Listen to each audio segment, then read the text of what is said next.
Hello everybody, welcome back to the Kids Health Revolution Kitchen, where we are cooking up a revolution in your children's health, one simple but delicious recipe at a time. Today we are making a new recipe that I have just come up with and that I love. In fact, love it a little too much. It's a little too easy to just keep eating. And that it is a fig and vanilla granola recipe, of course grain-free, made with all seeds and a little bit of nuts. There is an alternative if you don't want to use nuts. We can also substitute those out for you. So this works for anybody on any kind of gut healing protocol, whether you have sensitivities to nuts or you're doing an AIP protocol and you're avoiding nuts, you can always substitute those out. Nutrient dense. Figs are a great nutrient dense sweet. They've got lots of magnesium, potassium, all kinds of vitamins and nutrients, good fiber in them. So when we're adding sweetness to a recipe, something like a beautiful little dried fig is a really great thing to use. So we're adding in flavor, but we're also keeping in good nutrition as opposed to using just straight up sugars that are sweet, but they have nothing good in them and they actually rob our bodies of goodness. So in this recipe, we're gonna use 16 figs, which is quite a few, but this makes a pretty big recipe. So don't be afraid of the amount in these. And like I said, you're getting good fiber in there and all kinds of other good ingredients. So don't worry about the amount that you're putting in. So I'm losing count, 2, 4, 5 I've got in there. Let's count them out here so I don't have to keep so close a track. 6, 7, 9, 10. There we go. And what I like to do is I do like to take, I don't know if you can see it in the camera, but these naturally dried figs, they still have a little bit of the stem at the top there. And sometimes you can end up with this really hard little bit in your granola if you don't just pop that stem off. So I like to just either twist it off or use a knife to just quickly cut it off and then into the food processor with it. So this recipe makes a really great snack as well as a quick and easy breakfast.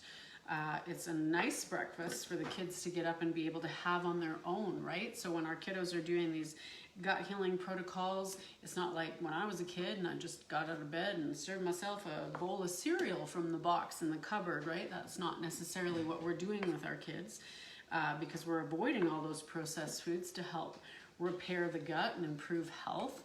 But when we make a recipe like this, it's quick, it's easy, and then you keep it stored in a bag and your kids can just help themselves to a quick little breakfast. So it's really nice that way.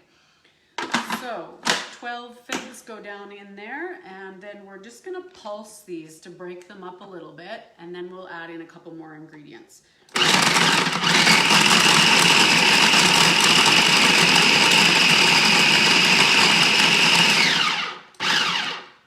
You want to make sure you have really nice fresh figs, fresh dried figs for this. If your figs are getting really on the really dry, kind of hard side, you'll want to maybe pop them in hot water for a couple of minutes just to soften them up so that you can blend them into this recipe nicely. Okay, then what we're going to add is some healthy fats because we do have some sweetness and some sugar in this recipe, so we want to make sure we're balancing it out with healthy fat. The fat helps to balance blood sugar. I'm using ghee, so ghee is also high in butyrate, which is awesome for our intestinal cells. Our intestinal cells really like to use butyrate as a source of energy for them so that they can repair and reproduce and just be as healthy as we want those intestinal cells to be. So 1/3 cup of ghee is going in there. You could also use coconut oil if you don't have ghee or you don't like ghee. I often get questions about ghee. Is it okay for somebody who's sensitive to dairy? And I find that usually it is because ghee is butter that's had all of the protein taken off, right? So we don't have any protein or lactose, which are the things we're usually reacting to in a butter or any kind of dairy. So for most people, ghee is okay. If you're super sensitive to dairy, then it might be something that you are eliminating for a time, and then maybe you try reintroducing it again a little bit later. So coconut oil would certainly work in this recipe if you don't want to use ghee. I do buy ghee sometimes. It's not cheap. So if you want to make it on your own, it's a super easy thing to make. Just buy grass-fed butter, good quality grass-fed butter, and then you can go onto Google and find some really simple tutorials on how to make ghee or clarified butter. And I'm putting in here about 1/3 of a cup of honey. So this is making a fairly sweet granola, okay? I tend to like to make my recipes a little on the sweeter side for everybody, because I know I have a lot of people coming into this community that are just transitioning their kids into this lifestyle. And so that means that their taste buds maybe haven't adjusted completely away from the processed foods and into whole foods. So we're making them a little bit on the sweeter side in the recipe and in the videos, but you're welcome to cut back on that level of sweetness when you're making them at home. So, you know, you could cut that down by half and still the recipe would turn out just fine and taste really yummy. Okay, so we're just gonna blend all that up.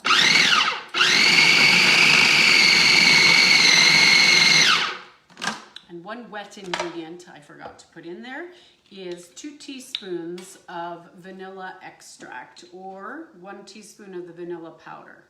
Now I know if you're looking closely here, you can see I'm using a tablespoon. That's because my teaspoon's dirty and I'm just approximating it. So again, you don't have to be too precise with this.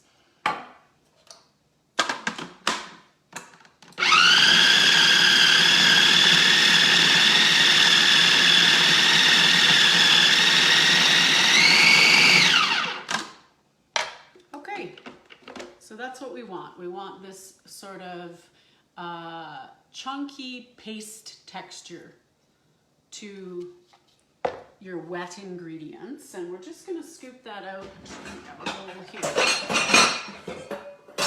Sorry, that was loud.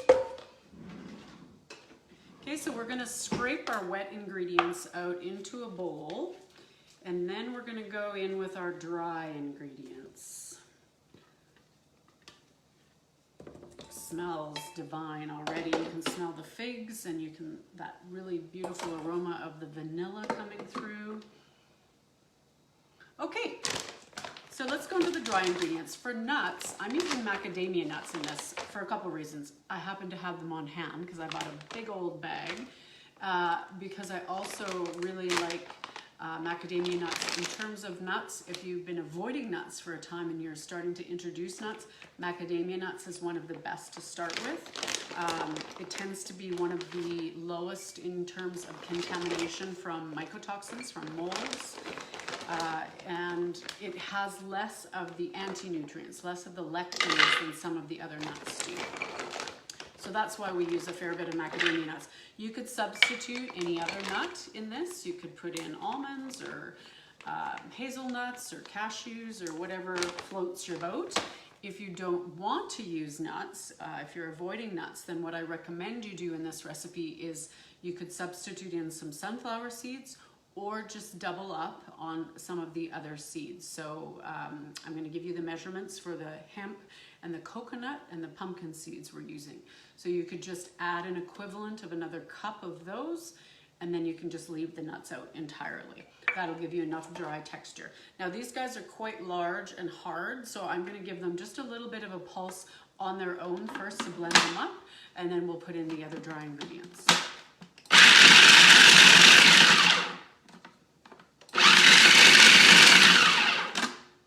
Okay, so just getting them slightly chopped down, because it is nice to have a little bit of a nice chunk of macadamia nut in there to bite down on. Then they toast up nicely and they get nice and crunchy. Yep. Okay, so we're going in with 1/2 cup of coconut ribbons or coconut flakes, unsweetened, of course. Okay, that goes in. Pumpkin seeds are an excellent source of zinc. Really important for our immune health as well as skin.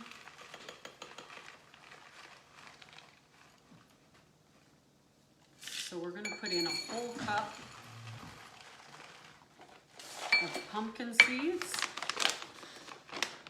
And then a cup of hemp hearts. Now hemp hearts are adding in a really great protein because hemp hearts have a complete complement of all the essential amino acids in them. So by putting a full cup of this in, we're getting a good dose of protein in our granola, which is important and is also helping to balance the blood sugar. We've got some sweetness in here, so combining the protein and the fat is helping from bringing that blood sugar spike out. And interestingly, I did a recipe like this with a class, an in-person class of mine. And I had a gal there who was diabetic. And as she was trying the treats that we were making, she was measuring her blood sugar to see if there was a spike after she had some of the things with dates and honey in them. And it did not spike at all. And the reason for that was, yes, they were sweet. They had some of these sweet ingredients in them, but we were making sure we were balancing those out with a good amount of protein and fat, and that kept that blood sugar spike from happening. So that's a really important thing to remember, because even if you don't have diabetes, blood sugar balance is important for nice level energy throughout the day, but as well, crazy all over the place blood sugar is very inflammatory in the body. So it's something to keep in mind.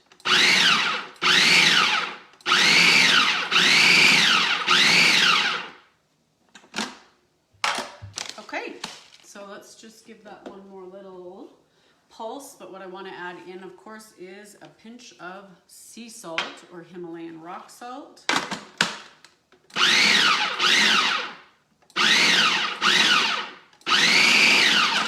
That's going to punch up the flavor as well as adding in a little tiny bit of those micro minerals. Okay, so that's it, you guys. That's it for ingredients in this. Super simple. That hardly took any time at all while I'm babbling away. When I'm not trying to talk and multitask, I can actually whip this up quite a lot faster. And Tiago, can you do me a favor, sweetheart? Can you run into the pantry, and I've got, there's a bag on the right-hand side of the finished product of our granola we made yesterday. Could you grab that for me? Thank you, sir. Okay, so now what I've done here is just put the, thanks, bud. I've put the dry ingredients into the bowl with the wet ingredients. You could just do this into the food processor and pulse it until it mixes all down in together. I prefer to do it this way because I like some large chunks of the seeds and the nuts, and I find if I'm pulsing it all, it ends up getting quite fine, and I don't like it as much that way. Yeah, hi Rachel, good to know. So yeah, with the sensitive blood sugar, absolutely. What you need to do is be getting enough fat, protein, and then of course fiber also helps slow it down. So what we want to do is slow down the release of that sugar into the blood so that you can still have that nice sweet taste without the terrible effects of it, right? Okay, and then I get in there with my hands and mix this up so that we're getting all of those dry ingredients coated together. You can kind of see how sticky this is to my fingers.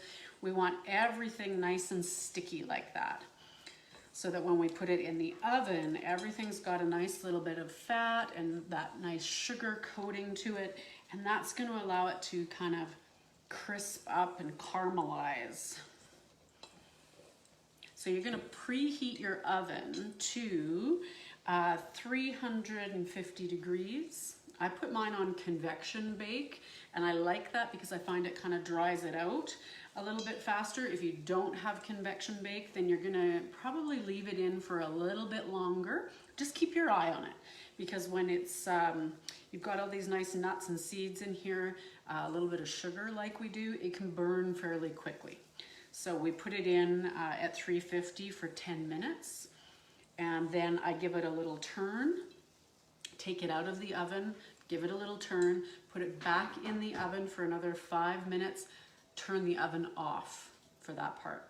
Okay, so it goes in 350, 10 minutes, pull it out, give it a little stir, turn your oven off, put it back in and leave it for another 5 or 10 minutes, but keep your eye on it. See if it's not browning a little bit too much. You don't want it to be getting too brown.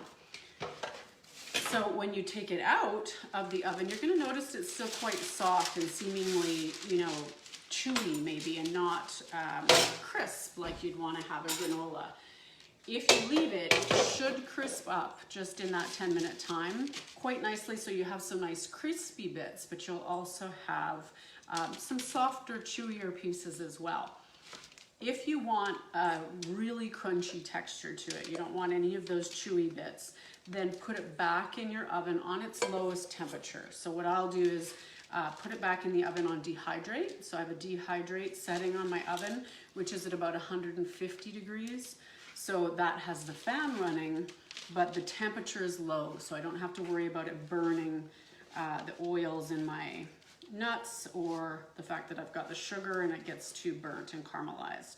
So I think you can see here that I'm just spreading this out onto a cookie sheet that I've lined with parchment paper. The parchment paper keeps it from sticking and scorching. It also protects us from any of the aluminums or metals that are in the cookie sheet itself. And then I just kind of press it down a little bit. And that's it, you guys. That's how it goes in. I forgot to bring myself a towel over here. I'm gonna have to grab myself a paper towel to clean my fingers off. So easy peasy, you've got a nice, good recipe. This is our finished product, and so there's been 2 bowls of cereal taken out of this since I made it last. So it makes a good amount. If you make a double or triple batch of this, then you've got lots on hand for the coming week. Hey, Jessica Hansen, it's nice to see you're watching. I didn't know if you know that it tells me you're watching.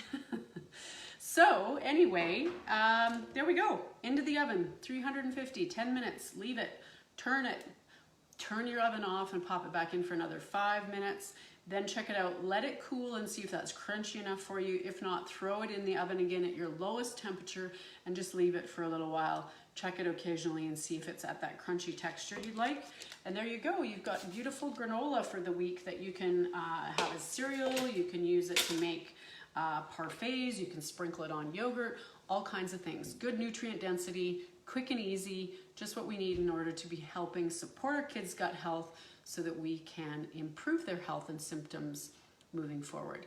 Again, if you want a copy of all of the recipes that we do on the Kids Health Revolution channel, you can do it 2 ways. You can join the private Facebook group, Kids Health Revolution private Facebook group on Facebook, and that way you can just grab the recipes. Every time when I finish a video, I pop the copy of the recipe in the files section over in the private group, so you can just grab those recipes quick and easy. If you'd like to get a copy of it into your inbox every week, you can do that by joining the Kids Health Revolution community on my website. So you go to kidshealthrevolution.com, join the community, and I will send each copy to your inbox every week. Now, do keep in mind, if you choose that option, this is a community for people that have kids with chronic health conditions that are looking for tools and looking for help and assistance and support in improving their kids' health.